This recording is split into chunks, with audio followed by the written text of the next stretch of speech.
Hi guys, and welcome back to Illustrating Personality and Character Design. My name is Ivana Shapov, and this is Chapter 2, Lesson 2.2, Detailing and Facial Features. In this lesson, we're going to work on our previously elaborated rough sketch detailing our character's features, such as the face, expression, hands, feet, and costume. This stage will serve as a stepping stone towards the final line art, at the end of which we should have a pretty detailed preview of how we want the character to look like. Again, we won't be focusing too much on line quality, but we will definitely try to go towards obtaining a cleaner and clearer sketch. First off, let's increase the size of the document to 300 dpi. This will blow up the pixels of our initial sketch, but we will be drawing on top of it, so it doesn't really matter that much. Let's go to Image, Image Size, and modify the resolution from there. Now I'm going to use the same Sketch Tool brush preset for this stage, this time at about 8 pixels in size since I want to go into a little more detail. I'm going to select the layer with the initial sketch and turn the opacity down to about 40% so that I can clearly see what I'm drawing on top, and then create a new layer for the new sketch on which we're going to draw. Let's zoom in a bit and start redrawing a more refined version of his head and face. Based on where I initially marked the placement of his features, I'm going to start adding the eyes, nose, and mouth. We've established that this guy is cute and easygoing, and that he's giving a big friendly smile towards the viewer. His head is egg-shaped, so the size of his facial features will reflect that. His eyes will be smaller, his nose will be bigger, and his mouth will be the biggest feature of his face, being in the lower part. He also has rounded ears that move away from his head, adding an almost endearingly silly quality to his look.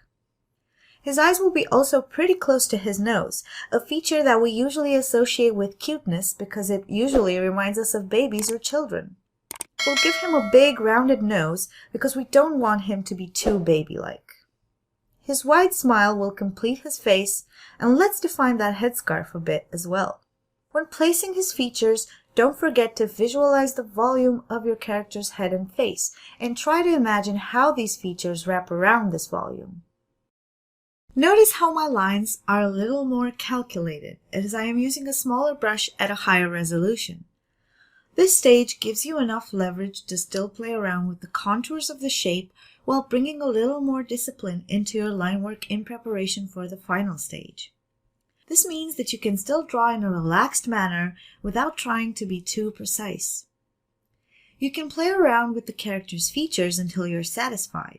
Note that most times the essence of the expression lies in the eyes and the eyebrows, where very subtle changes can affect the overall expression on your character's face. I chose to draw his tiny eyebrows way above his head to illustrate excitement or eagerness by being paired with his wide smile. After we're done detailing his face, let's redraw cleaner lines for the rest of our character. Follow the lines of the initial sketch and try to add detail and shapeliness to individual parts. Let's start with the arms and hands. His arms aren't really much more detailed than what we have established in our original sketch, so just following the contours and adjusting the thickness here and there, we get our desired results. Now onto the hands.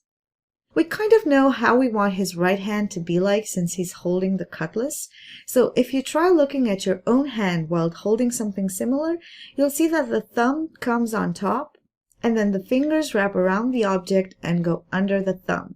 So we'll draw the thumb and mark 3 guidelines for the fingers, then draw the fingers with volume following those guidelines. I've added some wear and tear to his cutlass because knowing pirates, none of them have brand new shiny weapons. This is part of our character's personality as well. Nothing should be random in our character's design. Try to imagine a story or a short description of your character when detailing his accessories or clothing. This will make imagining what they're wearing or doing much easier.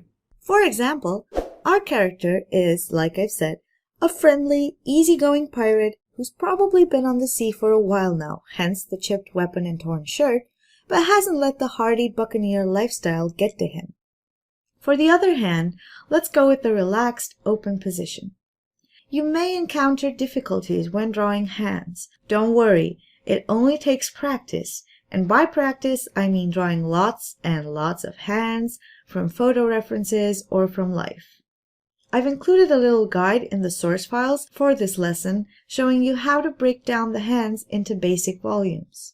For drawing characters, it will definitely be easier since most of the time the hands are stylized versions like our character has, with a thumb and 3 not very detailed fingers. Moving on towards the body and the legs, I think he should have a belt for those pants of his. Keep in mind that the belt is not a flat object. It has a thickness that you should be able to see. The seams of the pants add a bit of detail and shape to the lower half of the body, and we finish the legs off with some swashbuckling boots.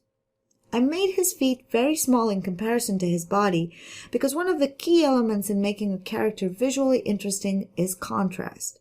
Contrast between the size of the features, between soft and sharp angles, between the size of the head and the body, and so on and so forth, can make or break a character design, so use it wisely and with purpose. After adding a little more detail such as buttons and torn sleeves from his shirt, we can wrap up this part of the process. Turn off the underlying sketch layer and you can clearly see the progress we've made with our character. In the next lesson, we'll move on to the final line art where line quality will be our main goal.